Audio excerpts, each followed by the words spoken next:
Suami saya terlalu hebat, saya tidak tertahan lagi. Saat saya mendengar pengakuan Datin tentang saiz suaminya, seorang pengerusi berusia 66 tahun, yang tidak dapat ditanggungnya, saya tersedar kembali sebagai seorang wanita setelah 8 tahun. 3 hari 2 malam, waktu kami berdua dan satu garisan yang tidak sepatutnya kami lintasi. Getaran dan penyesalan yang saya rasakan semula pada usia 61 tahun. Dari sini, saya akan mulakan pengakuan memalukan saya. Sebelum cerita bermula, mohon langgan dan suka. Terima kasih. 8 tahun telah berlalu. Sejak hari suami saya, Rashid, meninggal dunia dalam kemalangan jalan raya, hidup saya berubah sepenuhnya. Ketika itu saya berusia 53 tahun dan saya buntu memikirkan bagaimana untuk meneruskan hidup. Saya ditinggalkan sebatang kara tanpa anak untuk mencari rezeki. Saya bekerja dari satu rumah ke satu rumah sehinggalah akhirnya saya mendapat pekerjaan sebagai pembantu rumah di kediaman Datuk Mansor. Saya masih ingat hari temu duga itu. Datuk Mansor yang ketika itu berusia 58 tahun, kelihatan sangat gagah dan berwibawa, jauh berbeza daripada usianya. Bahu yang bidang, pinggang yang tegap dan yang paling penting, pandangan matanya yang tajam tetapi lembut. Sebagai seorang yang telah menguruskan syarikat pembinaan selama lebih 30 tahun, setiap patah perkataannya penuh dengan wibawa. Puan Zainab, rumah kami bukan sekadar tempat bekerja. Saya harap Puan dapat tinggal di sini dengan selesa, seperti keluarga sendiri. Itulah kata-kata pertama Dato' kepada saya. Seperti yang dikatakannya, 8 tahun yang lalu benar-benar terasa seperti keluarga. Beliau menyambut hari jadi saya, memberi bonus setiap kali hari raya, dan ketika Dato' menjalani pembedahan, saya menemani Datin Sharifah semalaman di hospital. Ada sesuatu yang lebih daripada sekadar hubungan majikan dan pekerja. Datin Sharifah juga seorang yang sangat baik. Sebagai bekas penari klasik, penampilannya sentiasa anggun dan berkelas. Walaupun sudah bersara dari pentas pada usia 55 tahun, postur tubuhnya yang tegak dan gerak-geri tangannya yang lembut masih meninggalkan kesan seorang penari. Suaranya juga jernih dan merdu. Setiap pagi pada pukul 6 saya bangun untuk bersiap ke tempat kerja. Apabila saya tiba di rumah mereka pada pukul 7, perkara pertama yang saya lakukan ialah menyediakan sarapan. Datuk suka makan asam pedas, manakala Datin lebih gemar salad yang ringan. Selepas makan, saya akan membasuh pinggan, mengemas rumah dan mencuci pakaian. Pada sebelah petang, saya akan keluar membeli barang dapur dan menyediakan makan malam. Ia adalah rutin yang berulang selama 8 tahun. Namun dalam 6 bulan terakhir, saya mula perasan beberapa perkara yang aneh. Apabila mengemas rumah, secara semula jadi saya dapat merasakan suasana di dalamnya. Datin kelihatan sering letih. Saya beberapa kali melihatnya memegang pinggang ketika bangun dari katil pada waktu pagi, dan Dato' pula lebih kerap bersendirian di bilik bacaannya sehingga lewat malam. Ada satu lagi perkara yang saya sedari ketika melipat pakaian. Sejak bila entah, bilik tidur mereka telah diasingkan. Setiap kali saya menukar cadar, saya terpaksa mengemas 2 bilik yang berbeza. Semasa keluarga berkumpul pada hari raya pun, suasananya terasa janggal. Terutamanya, Dato' semakin kerap minum arak seorang diri selepas pulang kerja. Saya sering melihat kelibatnya dari belakang, minum whisky seorang diri di bilik bacaan sambil saya membasuh pinggan di dapur. Dia kelihatan sunyi. Kemudian, pada suatu petang bulan Mei, ketika saya sedang membasuh pinggan selepas makan malam, Datin masuk ke dapur. Di tangannya ada segelas wain, dan gelas itu bergetar sedikit. Ia berbeza daripada penampilannya yang sentiasa anggun. Saya berhenti bekerja dan memandangnya. Zainab, boleh kita berbual sekejap? Suaranya terdengar berat, sesuatu yang tidak kena. Saya mengelap tangan dan menanggalkan apron. Boleh, Datin. Kami duduk bersebelahan di sofa ruang tamu. Keadaan begitu sunyi sehingga hanya bunyi jam yang kedengaran. Datin memandang gelas wainnya untuk seketika sebelum perlahan-lahan membuka mulut. Zainab, janji jangan beritahu suami saya tentang hal ini. Ini rahsia antara kita berdua sahaja. Tangannya masih bergetar. Saya mengangguk. Kepercayaan yang telah kami bina selama 8 tahun ada di situ. Saya rasa Datin mahu meluahkan sesuatu kepada saya. Sebenarnya, saya ada masalah yang sangat berat dalam perkahwinan saya. Pada mulanya saya fikir ia masalah mertua atau anak-anak, tetapi apabila saya melihat wajah Datin yang semakin merah, saya dapat meneka ia adalah cerita yang berbeza. Jantung saya juga mula berdegup kencang. Suami saya bukan orang yang jahat. Masalahnya, dia terlalu Gagah perkasa. Saya tidak faham pada mulanya dengan perkataan gagah perkasa, mengapa kesihatan yang baik menjadi masalah. Datin minum seteguk wain sebelum menyambung kata. Walaupun dah 66 tahun, anu suami saya terlalu besar dan dia masih kuat macam dulu. Saya betul-betul tak tahan lagi. Dulu, dia minta 3 kali seminggu, tapi sebab saya dah tak larat, baru-baru ni kami mula tidur bilik berasingan.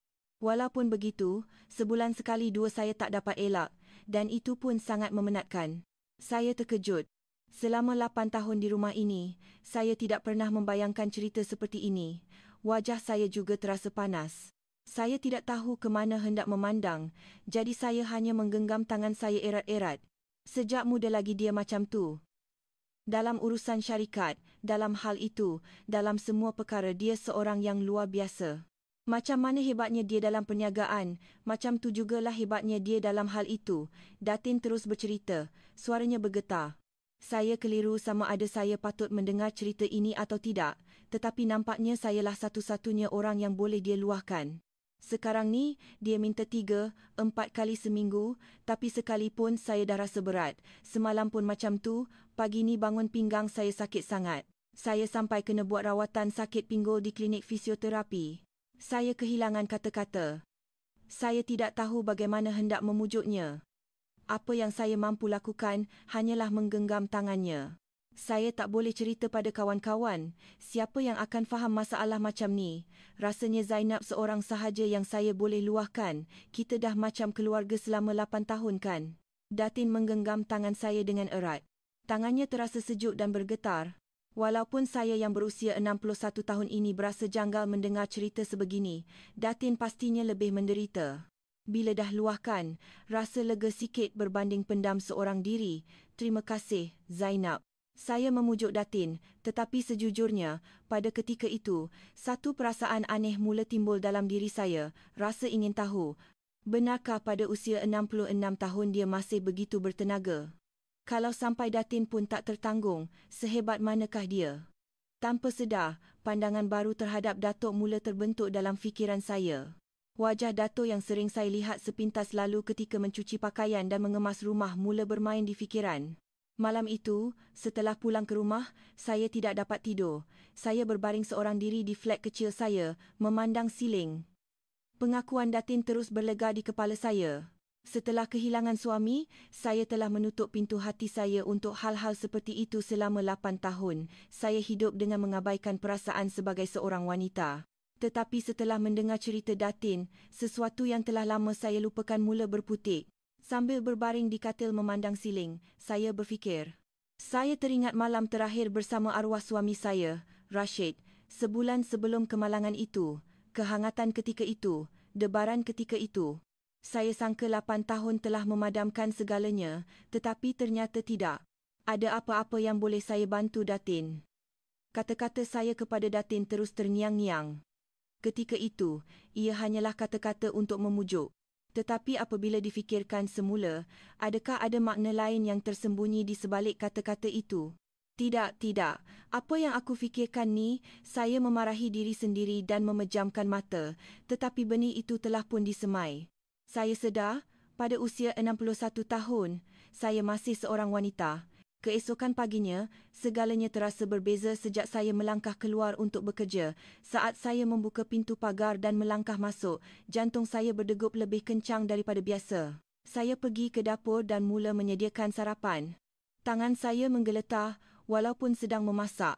Dato', yang sedang membaca surat khabar di ruang tamu, mengangkat kepalanya. Selamat pagi Zainab. Hari ni nampak berseri-seri. Ah ya, mungkin sebab saya berjalan laju tadi. Itu satu penipuan. Ia kerana saya gementar. Cara saya memandang Datuk telah berubah. 66 tahun. Tetapi bahu yang bidang, pinggang yang tegap, suara yang bertenaga. Seperti kata Datin, usianya langsung tidak kelihatan. Ketika menghidangkan sarapan di meja, saya terpandang tangan Datuk. Tangan yang kasar dan kuat. Saya dapat merasakan kekuatan seorang lelaki dari tangan yang memegang surat khabar itu. Dada saya berdebar-debar. Apa ni? Kenapa aku jadi macam ni? Saya bertanya pada diri sendiri, tetapi saya sudah tahu jawapannya.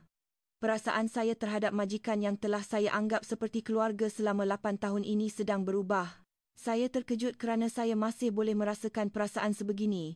Ia adalah perubahan yang berbahaya, tetapi saya tidak dapat menghentikannya.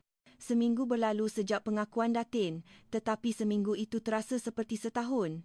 Setiap pagi apabila pergi bekerja, dada saya berdebar-debar dan setiap kali melihat Dato', wajah saya menjadi panas. Saya sendiri berasa janggal merasai perasaan sebegini pada usia 61 tahun. Setiap pagi semasa memasak asam pedas, fikiran saya tertumpu pada Dato' di ruang tamu. Bunyi helaian surat khabar, bunyi minum kopi, malah bunyi batuknya, semuanya kedengaran berbeza. Ketika bekerja pun, tumpuan saya terganggu apabila Dato' lalu. "Zainab, kuah hari ni tak masin sikit ke?" Suatu pagi, Dato' bertanya. Saya terkejut dan terus merasa kuah itu memang masin. Rasanya saya telah memasukkan garam 2 kali. "Maafkan saya, Dato'. Saya kurang tumpuan agaknya." "Sejak kebelakangan ni Zainab nampak kurang fokus. Ada sakit ke?" Tak adalah. Saya sihat. Itu satu penipuan. Saya tidak sakit, tetapi hati saya tidak tenteram."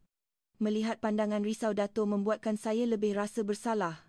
Kesilapan juga sering berlaku ketika melipat pakaian.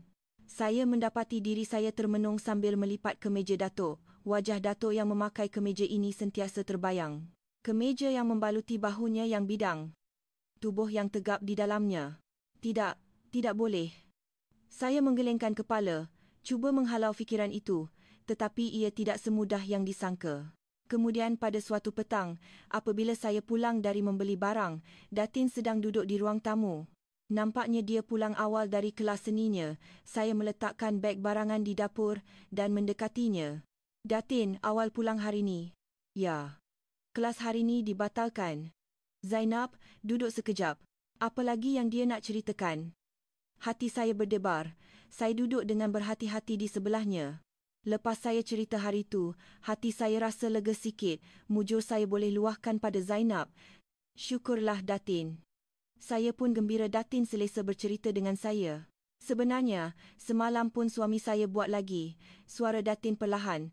Dia memandang sekeliling untuk memastikan Dato' tiada sebelum menyambung. "Rasanya makin teruk sekarang. Saya dah penat sangat, tapi suami saya langsung tak nampak macam tu. Pagi tadi bangun, pinggang saya sakit sangat. Hari ni saya ke hospital buat fisioterapi lagi." Hati saya menjadi serba salah. Saya kasihan dengan penderitaan Datin, tetapi pada masa yang sama, rasa ingin tahu saya terhadap Dato' semakin membuak-buak. Benarkah dia berusia 66 tahun? Bagaimana dia boleh begitu bertenaga? Doktor cakap apa? Otot pinggul saya lemah, mungkin sebab faktor usia, tapi suami saya, usia langsung tak jadi masalah baginya, malah rasanya lebih hebat daripada masa muda. Datin mengeluh.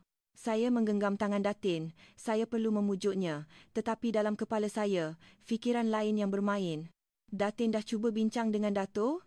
"Kalau boleh, dah lama saya buat. Suami saya tak suka bincang hal-hal macam ni. Dah lebih 40 tahun kahwin, tapi kami tak pernah berbual secara serius tentang perkara ini." Datin bangun dan menepuk bahu saya. "Mujur saya boleh cerita pada Zainab. Terima kasih."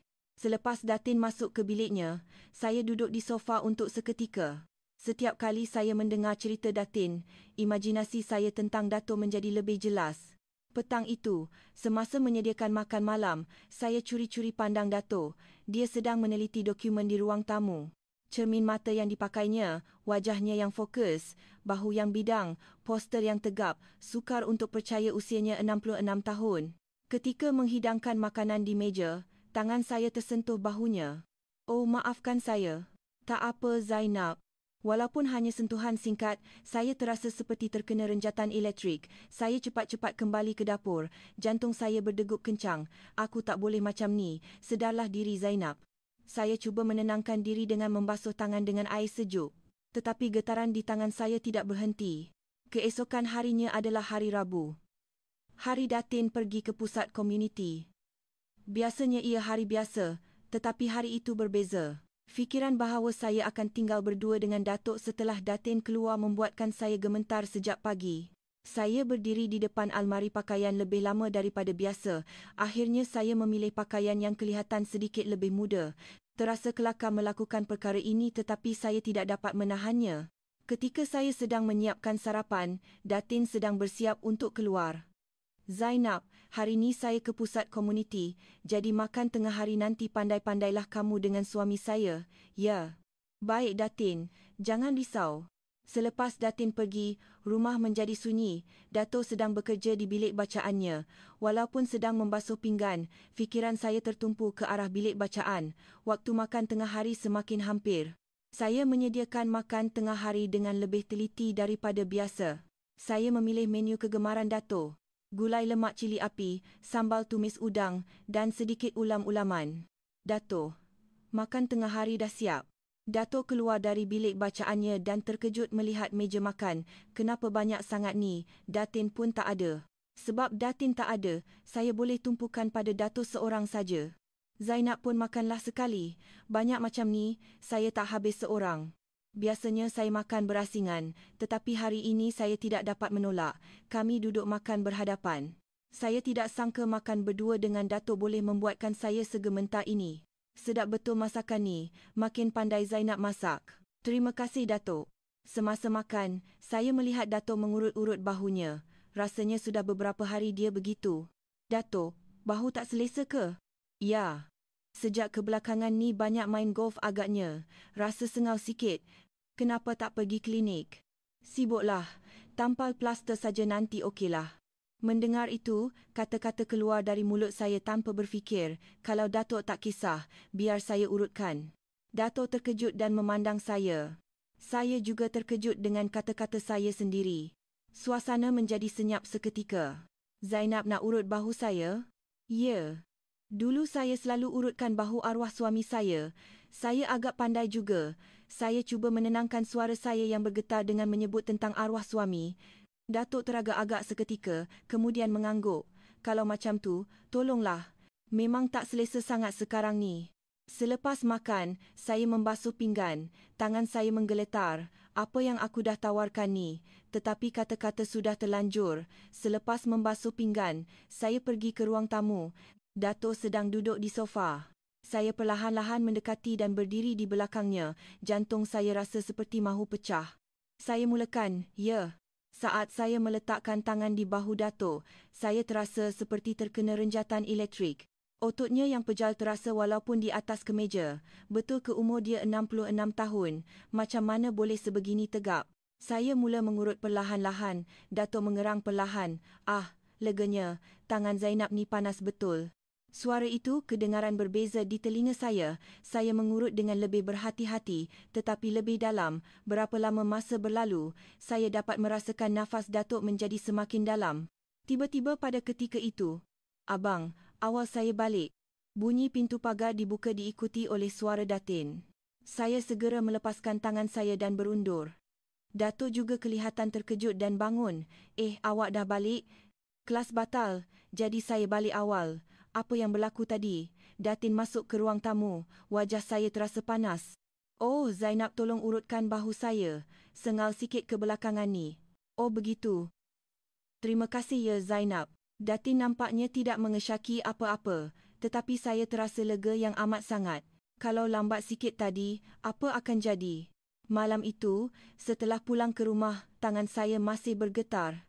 Sentuhan bahu Dato' masih terasa di tangan saya. Apabila saya melihat cermin, wajah saya merah padam. Apa yang aku buat ni?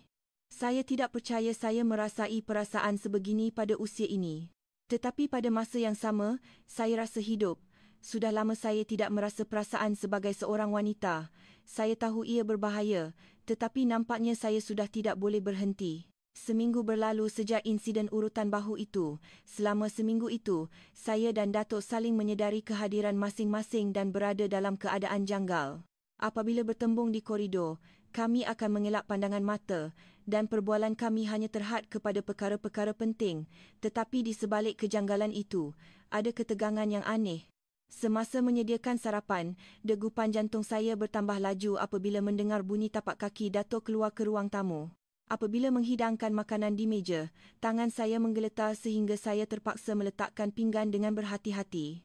"Zainab, urutan bahu hari tu memang bagus. Dah banyak kurang sakitnya," kata Dato' pada suatu pagi. Wajah saya terasa panas. Syukurlah, Datuk. Sekarang ni rasa sengal sikit lagi. Lain kali kalau ada masa, boleh tolong lagi. Kata-kata itu membuatkan jantung saya berdegup kencang.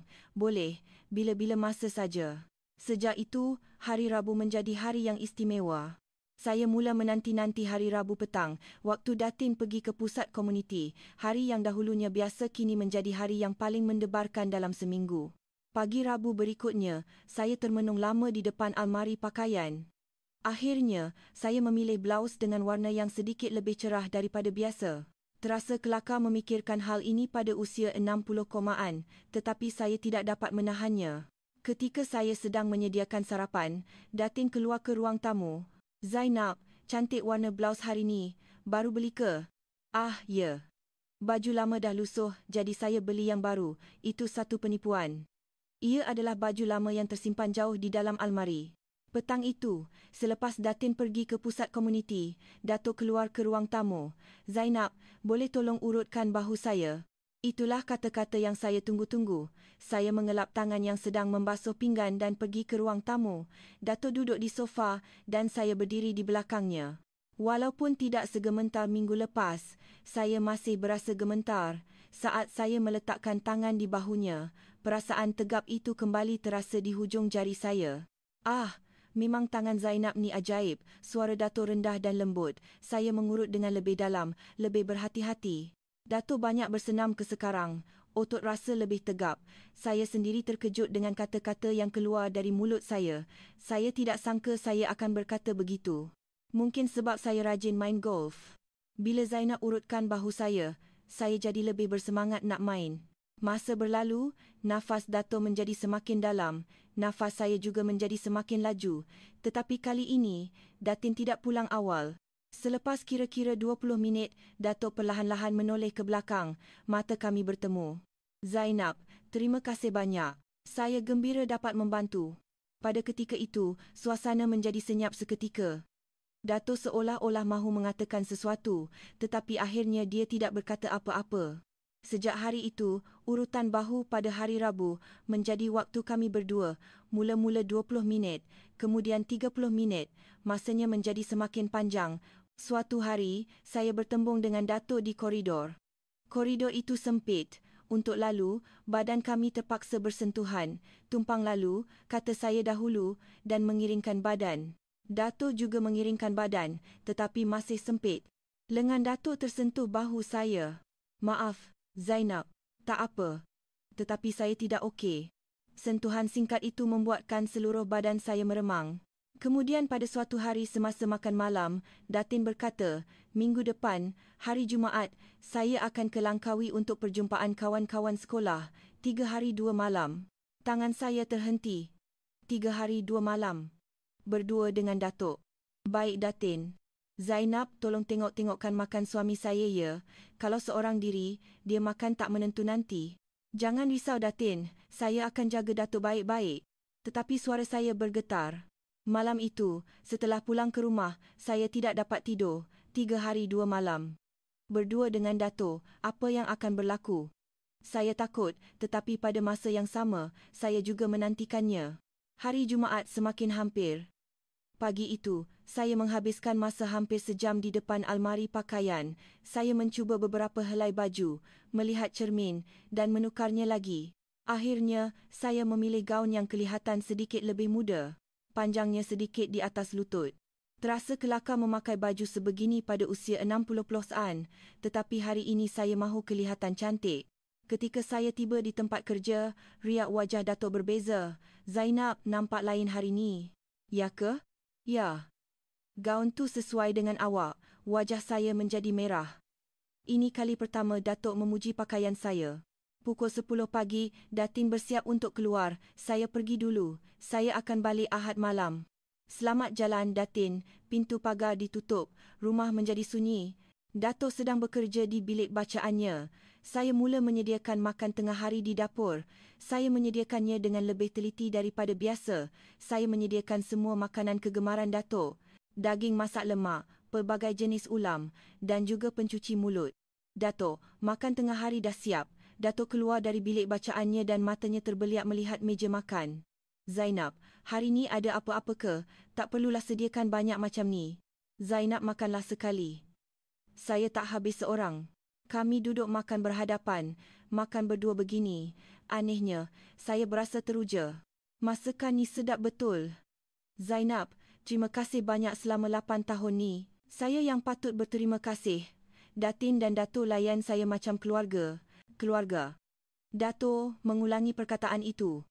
Ya, macam keluarga betul. Betul. Malah lebih selesa daripada keluarga. Selepas makan, semasa saya membasuh pinggan, Dato' memasang TV di ruang tamu. Apabila saya hendak keluar, Dato' berkata, Zainab, kalau dah siap basuh pinggan, rehatlah sekejap, duduk sini tengok TV sama-sama. Biasanya saya akan menolak, tetapi hari ini berbeza. Baiklah sekejap ya. Saya duduk di sofa. Jarak saya dengan Dato' lebih dekat daripada biasa. Atau mungkin saya yang sengaja duduk dekat. TV sedang menayangkan filem lama, tetapi saya langsung tidak dapat menumpukan perhatian pada ceritanya. Kehadiran Dato' terlalu kuat. Masa berlalu, jarak antara kami semakin rapat. Mula-mula 50 cm, menjadi 30 cm, 20 cm. Zainab, Dato' memanggil nama saya. Ya, Dato'? Selama 8 tahun ni, saya banyak terima bantuan. Tanpa Zainab, rumah ni takkan jadi senyaman ini. Apa sangat yang saya buat? Saya hanya jalankan tugas saya. Tak, Zainab istimewa. Perkataan istimewa itu membuatkan jantung saya berdegup laju. Petang itu, semasa menyediakan makan malam, dada saya berdebar-debar. Malam ini, esok, lusa. Berdua dengan Dato' tanpa Datin. Apa yang akan berlaku? Atau apa yang saya harapkan akan berlaku? Saya berasa hairan dengan perasaan saya sendiri, tetapi pada masa yang sama, saya juga takut. Adakah saya akan benar-benar melintasi garisan itu? Semasa menyediakan makan malam, tangan saya menggeletar. Malam ini, esok, sehingga lusa pagi. Berdua dengan Dato' tanpa Datin. Dada saya berdebar-debar, tetapi juga takut. Betul ke semua ni? Makan malam juga disediakan dengan lebih teliti daripada biasa. Ikan bakar kegemaran Dato', gulai lemak dan pelbagai lauk pauk. Sambil menghidang di meja, saya asyik melihat jam. Pukul 6.30 petang. Dato', makan malam dah siap. Dato' keluar dari ruang tamu dan tersenyum melihat meja makan. Hari ni pun sediakan dengan teliti, ya. Zainab, makanlah sekali. Baik. Dato'. Kami duduk makan berhadapan, tetapi makanan sukar untuk ditelan. Nampaknya Dato' juga begitu. Dia kurang bercakap daripada biasa. Zainab, nampak letih kebelakangan ni. Okey ke? Ah ya, saya okey. Terima kasih banyak sebab jaga rumah kami selama 8 tahun ni. Awak lebih berharga daripada keluarga. Perkataan lebih berharga daripada keluarga membuatkan dada saya berdebar-debar. Selepas makan, semasa saya membasuh pinggan, tiba-tiba loceng pintu berbunyi. Saya terkejut, mengelap tangan dan pergi ke pintu. Dato' juga kelihatan terkejut dan bangun. Siapa tu? Aku ni, Mansor, Kamal. Apabila pintu dibuka, seorang lelaki berdiri di situ. Rakan Universiti Dato', Dato' Kamal. Dia kadang-kadang datang melawat. Kamal? Tiba-tiba datang. Kenapa? Aku lalu kawasan ni tadi, terus singgah. Datin mana? Oh, dia ke Langkawi, ada perjumpaan kawan sekolah. Baguslah macam tu, jomlah kita minum-minum. Dato' memandang saya dengan riak wajah serba salah. Saya cepat-cepat berkata, biar saya sediakan makanan ringan. Saya pergi ke dapur dan tergesa-gesa menyediakan makanan ringan, buah-buahan, keju, daging salai. Saya sediakan apa yang ada di dalam peti sejuk. Dari ruang tamu, kedengaran perbualan mereka berdua. Macam mana dengan Datin sekarang? Biasa-biasa sajalah. Hidup berumah tangga memang macam ni. Aku pun sekarang ni jarang jumpa isteri aku di rumah. Saya terdengar perbualan itu sepintas lalu semasa menghidangkan makanan ringan. Wajah Dato' kelihatan muram. Zainab, terima kasih. Awak boleh masuk berehat sekarang. Baiklah. Silakan. Saya masuk ke bilik saya, tetapi tidak dapat berehat. Suara perbualan dari ruang tamu. Saya melihat jam, sudah pukul 9. Berapa lama agaknya dia akan berada di sini? Pintu pagar ditutup selepas pukul 10. Nampaknya Dato' Kamal sudah pulang. Tidak lama kemudian, kedengaran pintu bilik saya diketuk. Zainab, dah tidur ke? Apabila saya membuka pintu, Datuk berdiri di situ, wajahnya sedikit merah. Nampaknya dia sudah minum sedikit. Ya, Datuk. Ada apa-apa ke? Ada sikit barang nak kemas di ruang tamu. Biar saya buat. Zainab, rehatlah. Biar saya buat. Ini kerja saya. Apabila saya keluar ke ruang tamu, meja dipenuhi dengan botol arak dan pinggan makanan ringan yang bersepah. Saya mula mengemas. Datuk membantu di sebelah. Maaf sebab Kamal datang tiba-tiba hari ni. Tak apa. Kawan Datuk datang, itu perkara biasa. Tapi hari ni saya nak berbual dengan Zainab. Tangan saya terhenti. Datuk mahu berbual dengan saya, tentang apa? Datuk duduk di sofa. Saya juga duduk dengan berhati-hati di sebelahnya. Sejujurnya, kebelakangan ni saya tak boleh tidur sebab Zainab. Jantung saya berdegup kencang. Sebab saya? Rasanya sejak saya terima urutan bahu tu, saya asyik teringatkan Zainab. Saya tahu tak patut macam ni. Zainab orang yang berharga yang dah jaga rumah kami selama 8 tahun. Pengakuan jujur Datuk membuatkan wajah saya panas. Saya pun sama. Zainab pun? Ya. Saya pun sejak kebelakangan ni asyik nampak Datuk berbeza. Kami saling berpandangan, keheningan yang panjang. Datuk perlahan-lahan memegang tangan saya. Zainab, saya tahu kita tak patut buat macam ni. Saya pun tahu. Tapi saya tak boleh berhenti. Datuk meletakkan tangannya di wajah saya. Tapak tangan yang kasar tetapi hangat. Saya memejamkan mata.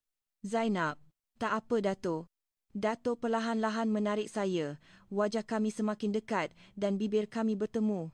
Ciuman yang lembut tetapi penuh kerinduan. Kehangatan seorang lelaki yang saya rasakan setelah 8 tahun. Tangan Datuk memeluk pinggang saya dan saya melingkarkan tangan saya di lehernya. Berapa lama kami berciuman? Datuk perlahan-lahan melepaskan dan memandang mata saya. Zainab, kita ke bilik. Saya mengangguk. Sebaik sahaja masuk ke bilik, Datuk menarik saya ke dalam pelukannya sekali lagi. Kali ini ciuman yang lebih dalam. Tangan Datuk menelusuri punggung saya dan saya mula membuka butang kemejanya. Apabila kemeja ditanggalkan, dada Datuk yang tegap kelihatan. Tubuh yang pejal, sukar untuk dipercayai usianya 66 tahun. Tangan saya menyentuh dadanya dan Datuk mengerang perlahan. Zainab. Datuk juga mula menurunkan zip gaun saya. Perlahan-lahan berhati-hati, gaun saya jatuh ke lantai. Kami berbaring bersebelahan di atas katil. Datuk mengusap rambut saya dan bertanya, "Awak betul-betul tak apa-apa?" "Ya." Saya pun mahukannya. Ketika itu saya sedar. Sebab mengapa Datin begitu menderita. Saya dapat merasai sendiri betapa hebatnya kekuatan maskulin Datuk. Betulkah umurnya 66 tahun, tidak kalah dengan lelaki muda. Malah, semangat dan tenaganya lebih hebat. Saya faham mengapa Datin tidak tertanggung. Tetapi bagi saya, ia adalah perasaan hidup. Perasaan sebagai seorang wanita yang sudah lama tidak saya rasai. Zainab, awak okey? Ya. Saya suka. Saya dapat merasakan ketenangan dan keprihatinan yang datang dari pengalaman Datuk. Tidak tergesa-gesa, perlahan-lahan, menunggu sehingga badan saya dapat menyesuaikan diri. Berapa lama masa berlalu? Cahaya bulan menerangi dari luar tingkap, kami berbaring sambil berpelukan erat. Zainab, awak menyesal? Tidak. Malah. Saya rasa hidup. Saya pun sama. Terima kasih kerana membuatkan saya rasa begini. Datuk mencium dahi saya. Kami tidur sambil berpelukan.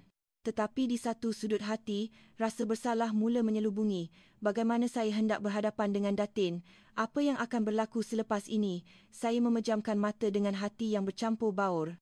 Pagi Sabtu, sebaik sahaja membuka mata, peristiwa semalam terasa seperti mimpi. Tetapi apabila saya menoleh ke tepi, Datuk sedang berbaring di situ. Wajahnya yang sedang tidur kelihatan lebih muda. Sukar untuk percaya usianya 66 tahun. Saya bangun dengan berhati-hati dan melihat jam. Pukul 7 pagi. Saya bangun lewat sejam daripada biasa. Saya turun dari katil perlahan-lahan agar tidak mengejutkan Datuk. Saya memakai baju dan melihat cermin. Wajah saya kelihatan berbeza. Nampak lebih berseri. Perasaan hidup sebagai seorang wanita buat kali pertama selepas sekian lama. Saya pergi ke dapur dan mula menyediakan sarapan. Perasaan saya berbeza daripada semalam. Teruja tetapi juga bimbang. Apa yang akan Datuk katakan apabila dia bangun nanti? Adakah dia akan menyesal? Saya sedang memasak gulai dan telur dadar apabila terdengar bunyi dari belakang. Zainab, dah bangun? Ia adalah Datuk. Apabila saya menoleh, Datuk sedang berdiri sambil menggaruk kepala. Ya, nak siapkan sarapan. Patutnya kita siapkan sama-sama. Maaf biarkan awak buat seorang. Tak apa, ini memang kerja saya. Keheningan yang janggal. Datuk yang memulakan perbualan. Zainab, semalam. Awak okey? Wajah saya menjadi merah. Ya, saya gembira. Awak tak menyesal? Tidak. Datuk pula? Saya pun langsung tak menyesal. Malah, saya sangat gembira. Datuk memegang bahu saya dengan lembut. Sejujurnya, sudah lama saya tak rasa macam ni. Bersama Zainab, ia lebih istimewa. Saya pun Datuk, 8 tahun saya tak rasa perasaan macam ni. Kami berpandangan seketika. Dan secara semula jadi, kami berpelukan.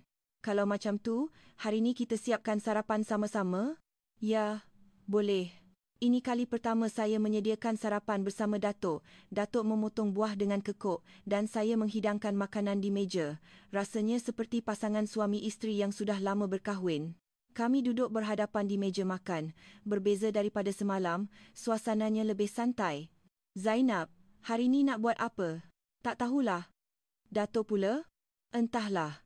Saya cuma nak bersama Zainab, kata-kata Datuk menghangatkan hati saya. Selepas makan, semasa saya membasuh pinggan, Datuk memeluk saya dari belakang. Datuk, terkejut saya. Maaf, saya cuma nak peluk. Pelukan Datuk sangat hangat. Saya berhenti membasuh pinggan dan merasai saat itu. Zainab, hari ni jangan kemas rumah atau basuh baju. Rehat saja. Tapi hari ni saja, jangan jadi pembantu rumah, jadi Zainab saja. Kata-kata Datuk membuatkan saya hampir menangis. Selama ini saya hidup sebagai pembantu rumah, tetapi hari ini dia melayan saya sebagai seorang wanita. Saya terharu. Terima kasih Datuk. Selepas membasuh pinggan, saya keluar ke ruang tamu. Datuk sedang duduk di sofa memandang saya. Zainab, mari duduk sini. Saya duduk di sebelahnya dan Datuk memegang tangan saya. Sebenarnya, ada sesuatu yang saya nak cakap.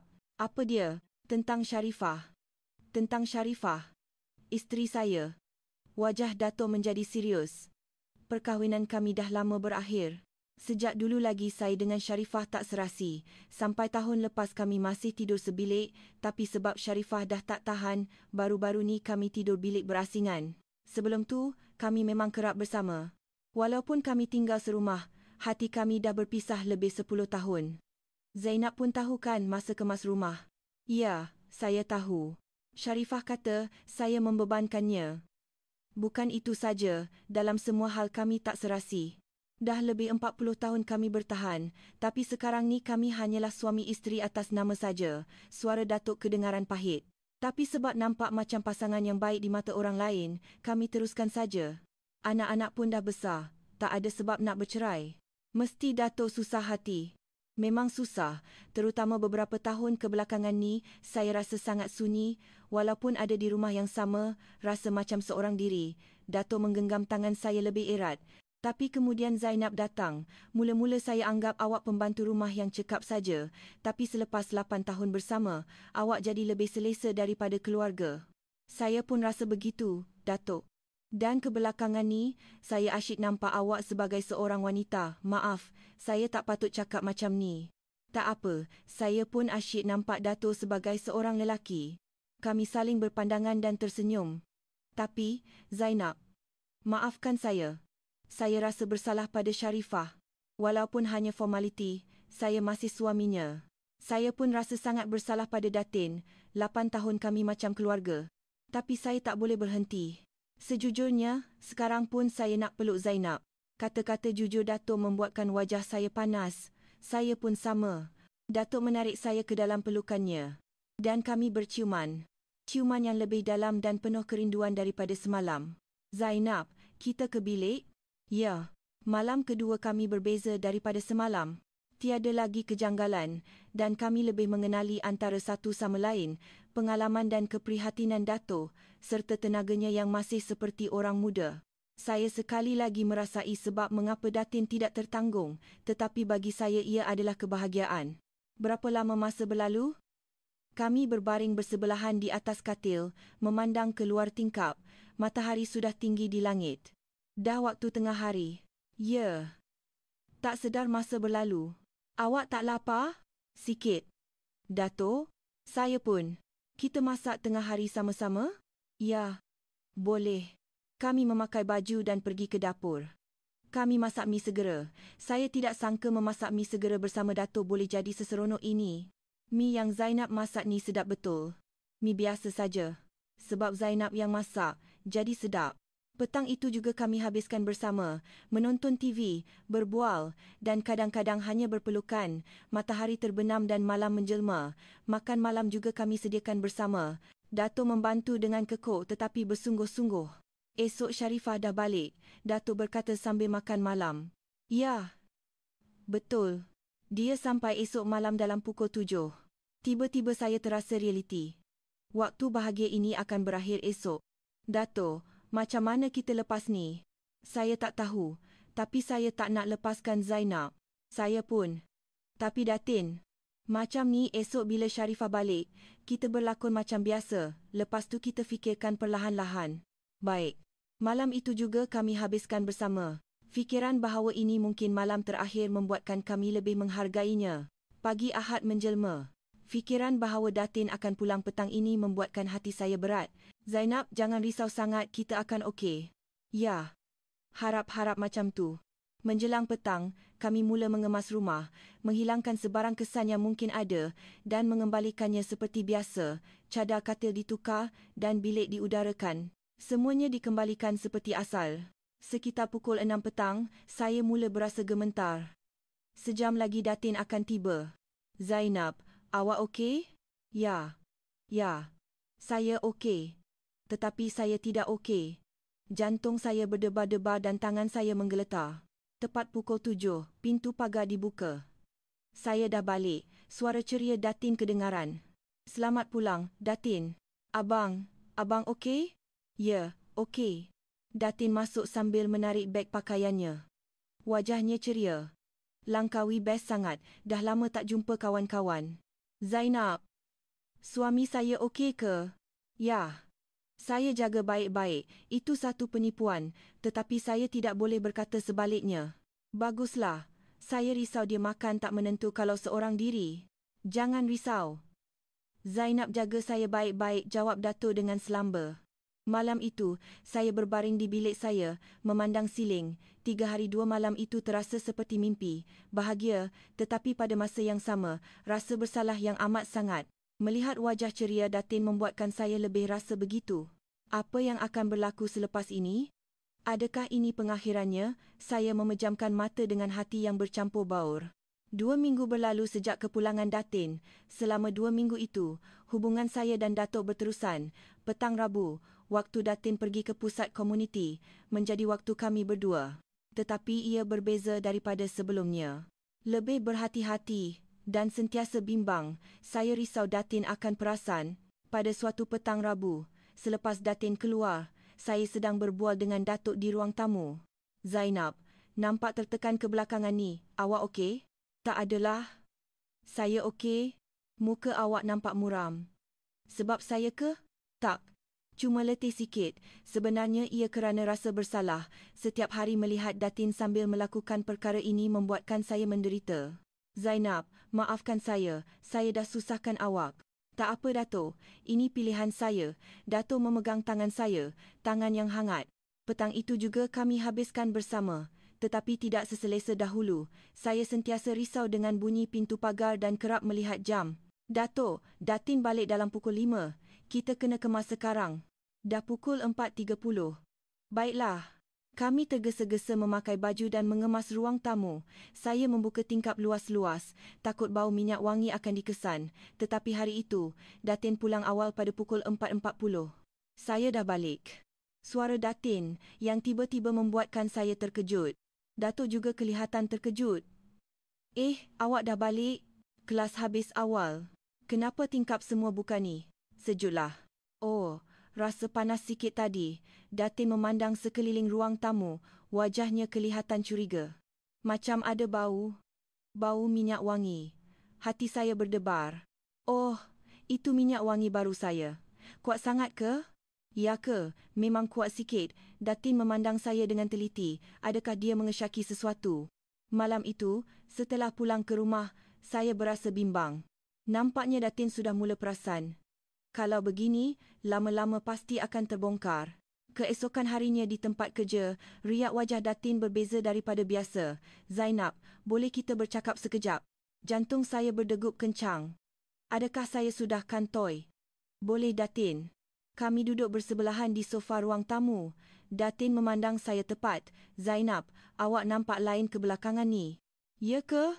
Muka awak berseri, riak wajah pun nampak ceria. Ada berita baik ke?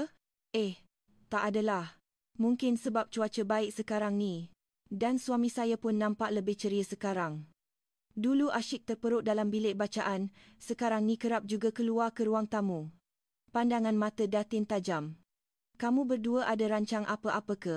Tak adalah Datin, tak ada apa-apa. Peliklah. Suasana rumah ni rasa lain macam. Datin mengeluh. Tapi tak apalah. Sebab ia perubahan yang baik, cuma saya rasa pelik sikit. Maafkan saya Datin, mungkin saya yang tak perasan. Tak. Bukan salah Zainab. Datin bangun dan menepuk bahu saya. Sentuhan itu terasa berat. Seminggu kemudian, satu lagi peristiwa yang lebih ketara berlaku. Datin yang sedang melipat pakaian memanggil saya. Zainab, pakaian suami saya ni pelik sikitlah. Ya? Kenapa? Sejak kebelakangan ni dia kerap sangat tukar seluar dalam. Dia banyak bersenam ke? Wajah saya menjadi merah. Oh, mungkin sebab cuaca panas sekarang ni. Ya ke? Tapi yang peliknya, suami saya dah lama tak main golf. Kata-kata Datin membuatkan saya terdiam. Dan dari bilik bacaan tu, kerap bau minyak wangi Zainab. Awak sembur minyak wangi kemas bilik bacaan. Tak, saya cuma masuk dan keluar saja masa kemas. Pelik, selalu sangat bau. Datin memandang saya dengan pandangan curiga. Petang itu, saya segera memberitahu Dato'. Dato', nampaknya Datin dah mula syak. Dia cakap apa? Saya menceritakan semua yang Datin katakan. Wajah Dato' menjadi serius. Ini bahaya. Ya, saya pun fikir macam tu. Kita kena berhati-hati untuk sementara waktu. Tetapi minggu berikutnya, perkara yang sama berlaku. Datin ternampak saya berada di bilik bacaan Datuk pada waktu yang tidak sepatutnya.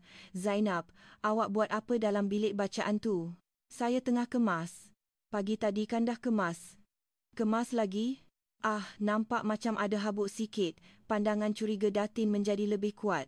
Malam itu, Datuk memanggil saya dengan wajah yang serius. Zainab, kita kena berhenti. Walaupun saya sudah menjangkakannya, hati saya sakit. Ya, saya pun fikir macam tu. Sharifah makin curiga. Kalau macam ni, lama-lama pasti kantoi. Ya. Maafkan saya, Zainab. Saya dah susahkan awak. Tak apa, Dato'. Ini pilihan saya juga. Dato' memegang tangan saya. Tapi saya tak menyesal. Waktu bersama Zainab, saya sangat bahagia. Saya pun, Dato'. Bolehkah kita berjumpa untuk kali terakhir? Hati saya juga merasakan yang sama. Ya. Saya pun mahu. Rabu berikutnya, sebaik sahaja Datin keluar, saya dan Dato' menghabiskan waktu terakhir kami. Berbeza daripada sebelumnya, ia terasa pilu. Fikiran bahawa ini adalah kali terakhir membuatkan kami merasai antara satu sama lain dengan lebih mendalam. Zainab, terima kasih banyak kerana membenarkan saya merasai perasaan sebegini pada usia 66 tahun. Saya yang patut berterima kasih. Kerana merasa hidup sebagai seorang wanita semula pada usia 61 tahun. Kami berpelukan lama, tanpa kata, merasai kehangatan masing-masing. Adakah ini benar-benar pengakhirannya? Nampaknya begitu. Saya tak nak lukakan hati Sharifah. Ya, saya pun rasa sangat bersalah pada Datin. Selepas ini, kita akan hidup seperti biasa, sebagai pembantu rumah dan majikan. Baik, tetapi dalam hati, saya tahu kami tidak akan pernah boleh kembali seperti dahulu. Sejak hari itu, saya dan Datuk menjaga jarak. Apabila bertembung di koridor, kami hanya memberi salam ringan dan perbualan kami hanya terhad kepada perkara-perkara penting. Petang Rabu juga kami habiskan di ruang masing-masing. Datin juga nampaknya sudah tidak curiga lagi. Suasana rumah ni nampak lebih baik sekarang. Iya ke? Ya. Dulu rasa pelik sikit, sekarang nampak tenang. Tetapi hati saya tidak tenang. Setiap kali melihat Datuk, hati saya sakit. rindu tetapi tidak dapat mendekati. Setiap malam saya teringatkan waktu-waktu itu, saat-saat bahagia, tetapi pada masa yang sama, saya tahu ia adalah satu kesalahan. Sebulan berlalu. Saya sudah mula terbiasa. Melihat Dato' pun jantung saya tidak berdegup kencang seperti dahulu. Atau mungkin, saya hanya berpura-pura terbiasa. Suatu petang, ketika hendak pulang, Dato' berkata perlahan, "Zainab, terima kasih untuk hari ini, hati-hati pulang." "Baik, Dato'. Selamat tinggal." Ia adalah salam biasa, tetapi kami tahu makna di sebaliknya. Malam itu, saya melihat cermin dan berfikir, ini benar-benar pengakhirannya. Aku telah melintasi garisan yang tidak boleh kembali, dan kini aku telah kembali, tetapi saya tidak menyesal. Kerana ia adalah cinta terakhir yang saya rasai. Walaupun cinta yang salah, ia akan kekal sebagai kenangan berharga bagi saya. 3 bulan berlalu sejak kami menamatkan hubungan kami. Bulan pertama sangat sukar. Setiap pagi pergi bekerja dan berhadapan dengan Dato' adalah satu penyeksaan. Apabila berselisih di koridor, apabila menghidangkan makanan di meja, apabila mengemas rumah, setiap saat mengingatkan saya pada waktu-waktu itu. Tetapi masa berlalu, saya sedikit demi sedikit terbiasa. Pada bulan kedua, melihat Dato' pun jantung saya tidak berdegup kencang seperti dahulu. Tentu sahaja saya tidak dapat melupakannya sepenuhnya, tetapi saya dapat meneruskan kehidupan seharian. Pada bulan ketiga, sekarang, saya hampir kembali tenang. Pagi-pagi saya menyediakan sarapan, mengemas rumah, mencuci pakaian, melakukan kerja-kerja yang telah saya lakukan selama 8 tahun. Suatu pagi, seperti biasa, saya sedang menghidangkan makanan di meja. Dato' dan Datin duduk bersebelahan menikmati sarapan. "Zainab, kuah hari ni sedap betul," kata Dato'. "Ia adalah pujian biasa, tetapi jika dahulu, jantung saya pasti akan berdegup kencang. Tetapi sekarang, saya dapat mendengarnya dengan tenang. Terima kasih, Dato'." "Zainab, awak nampak gembira sekarang," kata Datin. "Ya ke?" "Ya. Dulu nampak macam serabut, sekarang nampak tenang." Kata-kata Datin menusuk hati saya. Datin tidak tahu, tetapi betapa besarnya kesalahan yang telah saya lakukan. "Berkat Zainab, rumah kami sentiasa selesa. Terima kasih banyak." Kata-kata hangat Datin membuatkan saya hampir menangis. Saya telah mengkhianati Datin, tetapi Datin masih mempercayai saya. Saya yang patut berterima kasih, kerana Datin dan Dato' layan saya macam keluarga selama 8 tahun. Sejak hari itu, saya berazam untuk bekerja dengan lebih tekun. Saya datang kerja 30 minit lebih awal dan mengemas dengan lebih teliti. Makanan juga saya sediakan dengan lebih teliti. Saya juga melayan Datin dengan lebih baik. "Zainab, awak tak kerja terlalu kuat ke sekarang? Datang awal, balik lewat?" Datin bertanya dengan risau. "Tak apa. Saya suka buat kerja ni. Jaga kesihatan juga." "Baik, Datin. Beginilah caranya saya mahu menebus dosa." Walaupun Datin tidak tahu, sekurang-kurangnya hati saya akan lebih tenang. Pada suatu petang Jumaat, ketika sedang bersiap untuk pulang, Dato' berkata perlahan, "Zainab, boleh kita bercakap sekejap? Ini kali pertama kami berbual secara peribadi selepas 3 bulan." Jantung saya berdegup kencang. "Boleh, Dato'. Saya pergi ke bilik bacaan." Sudah 3 bulan saya tidak masuk ke ruang itu. Kenangan lama terimbau, tetapi saya cuba menghapuskannya. "Zainab, duduklah." Saya duduk di kerusi. Dato' berkata dengan wajah yang serius, "Saya tengok Zainab kerja terlalu kuat sekarang." Sharifah pun risau. "Saya okey, Dato'." "Zainab, awak buat macam ni sebab saya, kan?" Saya tidak dapat menjawab dan Dato' menyambung, "Maafkan saya dah bebankan awak dengan beban yang berat." "Tak. Ini pilihan saya. Tapi saya nampak awak menyalahkan diri sendiri. Janganlah macam tu." Kata-kata hangat Dato' membuatkan air mata saya bergenang. "Zainab tak salah. Semuanya salah saya." "Tak, Dato'. Saya pun mahukannya. Saya boleh berhenti, tapi saya tak berhenti." "Tapi, Dato', janganlah kita cakap pasal ni lagi. Semuanya dah berakhir." Dato' mengeluh. "Baiklah. Tapi Zainab, jangan salahkan diri sendiri. Hidup macam biasa, ya?" "Ya. Saya akan cuba." Keluar dari bilik bacaan, saya berfikir. Dato' pun menderita seperti saya. Tetapi sekarang, kami perlu kembali ke tempat masing-masing. Malam itu, setelah pulang ke rumah, saya menulis diari setelah sekian lama, cinta terakhir yang dialami pada usia 61 tahun. Cinta yang salah, tetapi ia adalah kenangan berharga bagiku. Tetapi sekarang, ia benar-benar berakhir. Aku perlu kembali menjadi Zainab, si pembantu rumah.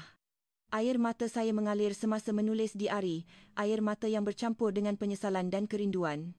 Isnin minggu berikutnya, di tempat kerja, Datin memanggil saya. Zainab, minggu depan hari raya, kan? Saya dah sediakan bonus. Dia menyerahkan sampul surat, lebih tebal daripada biasa. Terima kasih, Datin. Zainab, 8 tahun ni awak dah banyak berkorban. Kita kan macam keluarga. Keluarga. Perkataan itu menusuk hati saya. Datin. Ya?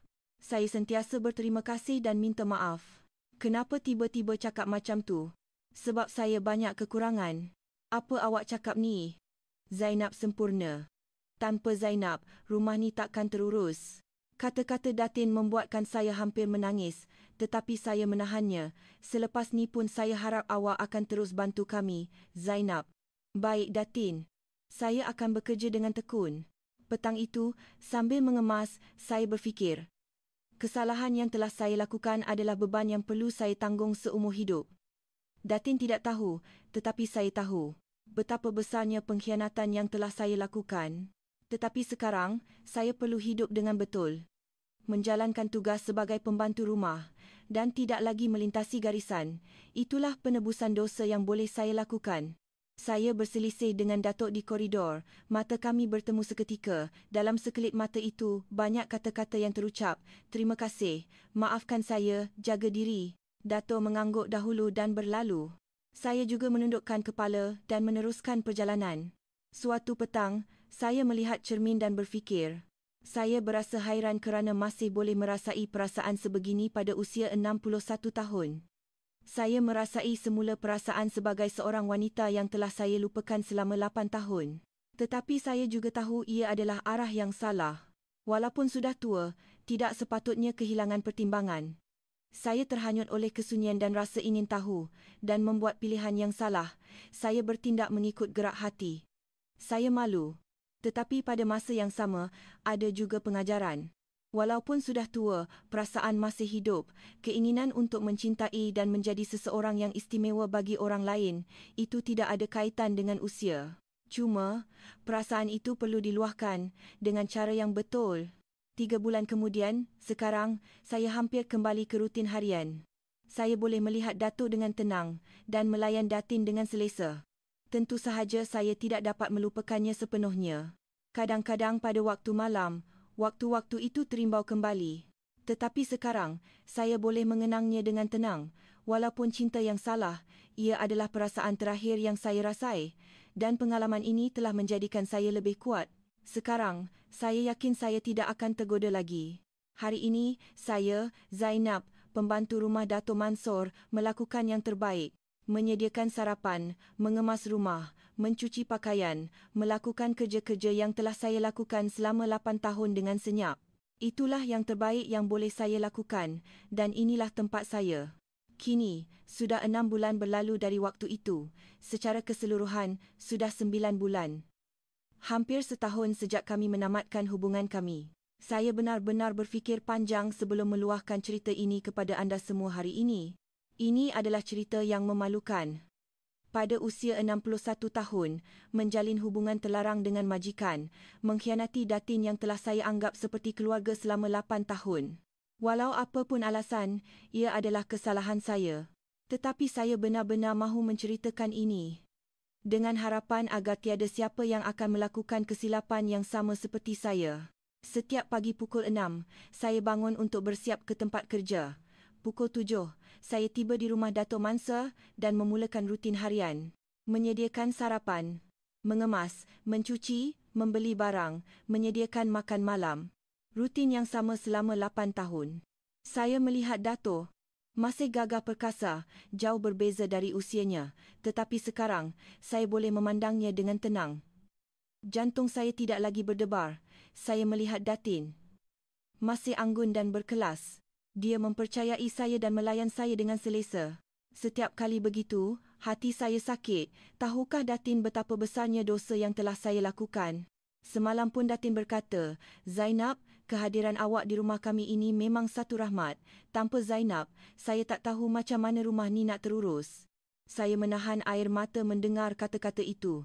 Saya adalah orang yang telah mengkhianati kepercayaannya. Saya mengimbas kembali 9 bulan yang lalu. Apabila saya mendengar pengakuan Datin, saya berasa ingin tahu. Pada usia 66 tahun masih begitu bertenaga, bagaimana agaknya? Saya juga sudah 8 tahun bersendirian, rasa ingin tahu itu adalah permulaannya. Apabila saya menawarkan urutan bahu, ada niat tersembunyi. Ia bukan sekadar kebaikan, saya mahu lebih dekat dengan Datuk. Apabila kami tinggal berdua selama 3 hari 2 malam, saya sengaja memakai gaun yang pendek. Saya menyediakan makanan dengan teliti dan duduk berdekatan. Semuanya adalah tindakan yang dirancang dan kami melintasi garisan. Pilihan pada saat itu telah mengubah hidup saya. Tidak, ia telah mempengaruhi kehidupan 3 orang. Saya ingin bertanya kepada anda, adakah nafsu akan hilang apabila usia meningkat? Tidak. Saya masih seorang wanita, saya sunyi dan saya mahu menjadi seseorang yang istimewa. Tetapi bagaimana perasaan itu diluahkan adalah yang penting. Saya telah mengambil jalan yang salah. Saya telah jatuh hati pada suami orang lain, majikan yang telah saya anggap seperti keluarga selama 8 tahun. Pada usia 61 tahun, tidakkah sepatutnya ada pertimbangan? Ya, betul, sepatutnya ada. Tetapi di hadapan kesunyian, usia tidak bermakna. Namun, itu tidak menghalalkan kesalahan saya. Malah, ia lebih memalukan. Datuk juga bersalah. Pada usia 66 tahun, dengan isteri yang telah bersamanya selama 40 tahun, menjalin hubungan dengan pembantu rumah. Alasan suami isteri atas nama tidak boleh diterima. Tetapi saya tidak menyalahkan Datuk. Kerana saya yang memulakannya. Menawarkan urutan bahu, memakai baju pendek, mendekati. Semuanya adalah perbuatan saya. Pada saat ini pun, rasa bersalah tidak hilang. Setiap kali saya menghidangkan kopi kepada Datin, setiap kali saya melalui bilik bacaan Datuk semasa mengemas, setiap kali saya melipat pakaian mereka berdua, perbuatan saya terimbas kembali. Ia adalah beban yang perlu saya tanggung seumur hidup. Tetapi tuan-tuan dan puan-puan, saya tidak berputus asa. Setiap hari saya datang kerja lebih awal, mengemas dengan lebih teliti, menyediakan makanan dengan lebih teliti, melayan Datin dengan lebih baik. Inilah penebusan dosa yang boleh saya lakukan. Walaupun Datin tidak tahu, sekurang-kurangnya hati saya akan sedikit lebih ringan. Semalam, semasa hendak pulang, mata saya bertemu dengan Datuk seketika. Walaupun sekejap, kami dapat merasai banyak perkara.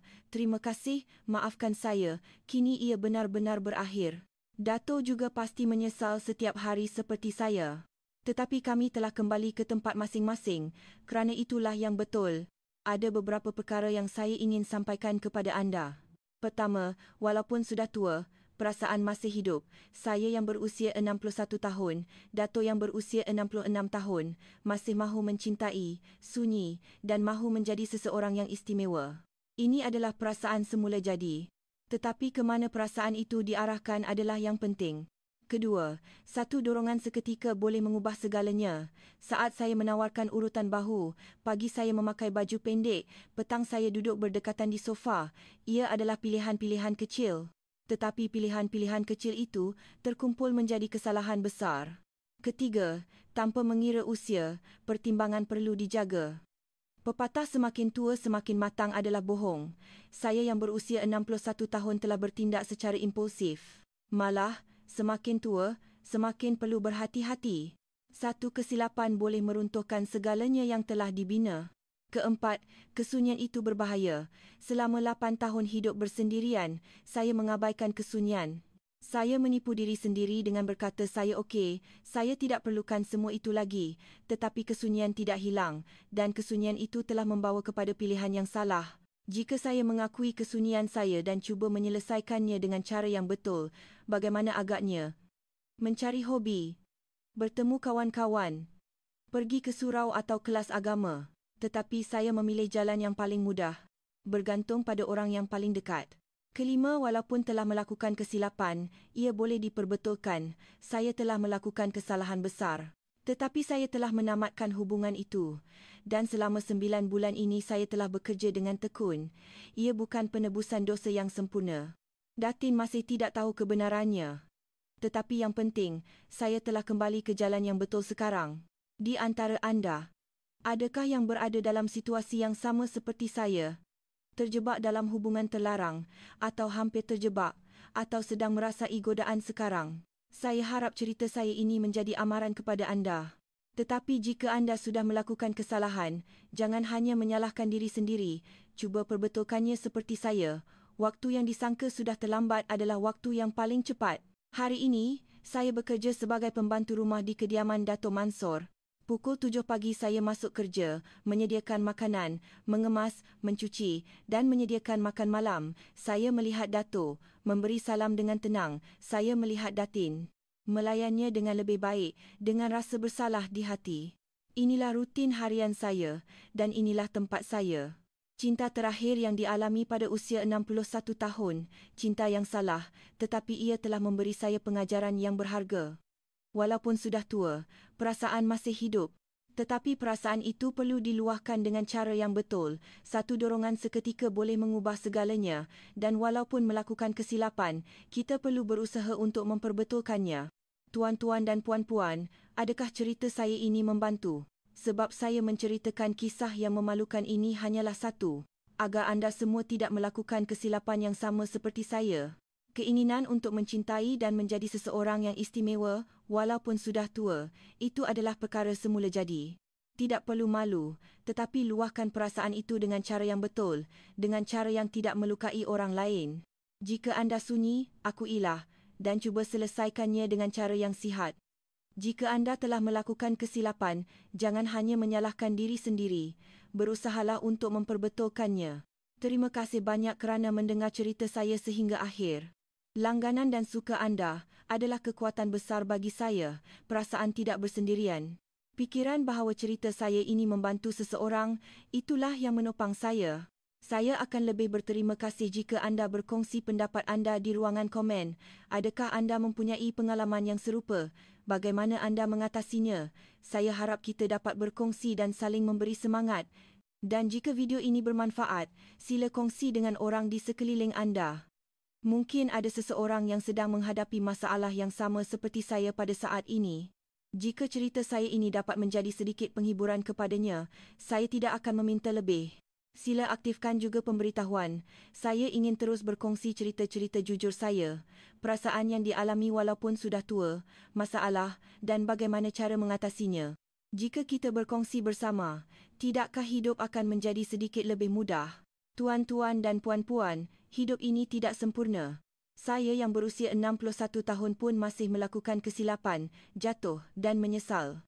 Tetapi setiap kali itu, saya cuba untuk bangkit semula.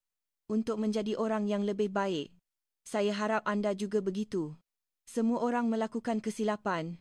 Yang penting adalah apa yang berlaku selepas itu. Bagaimana cara memperbetulkannya? Bagaimana cara bangkit semula? Mari kita mulakan semula bersama-sama, kerana usia hanyalah angka. Sama ada 61 tahun, 66 tahun, atau berapapun usia kita masih boleh berkembang, belajar dan menjadi lebih baik. Hari ini, saya, Zainab, pembantu rumah di kediaman Dato' Mansor, melakukan yang terbaik. Kerana itulah yang boleh saya lakukan. Anda juga lakukan yang terbaik untuk hari ini. Kerana itulah yang boleh kita lakukan. Akhir sekali, ada satu perkara yang ingin saya katakan. Kita telah hidup seumur hidup sebagai ibu, isteri, menantu seseorang. Tetapi pada penghujung hayat, ia adalah jalan untuk kembali kepada diri sendiri. Jika anda sunyi sekarang, itu bermakna masih ada kehangatan di dalam diri anda. Belum terlambat. Kenali diri anda sekarang juga. Yang lebih penting daripada cinta adalah mencintai diri sendiri. Terima kasih banyak kerana mendengar cerita panjang ini sehingga akhir. Jumpa lagi. Jaga diri dan semoga bahagia. Untuk terus menonton cerita-cerita mendalam di usia senja, sila bersama kami dengan melanggan dan mengaktifkan pemberitahuan serta memberi sokongan dengan butang suka. Setiap klik anda memberi kekuatan besar kepada saya untuk menghasilkan video. Ini adalah Hikmah Senja, yang bercerita tentang cinta yang mekar lewat, kesunyian yang boleh dialami oleh kita semua, dan keberanian.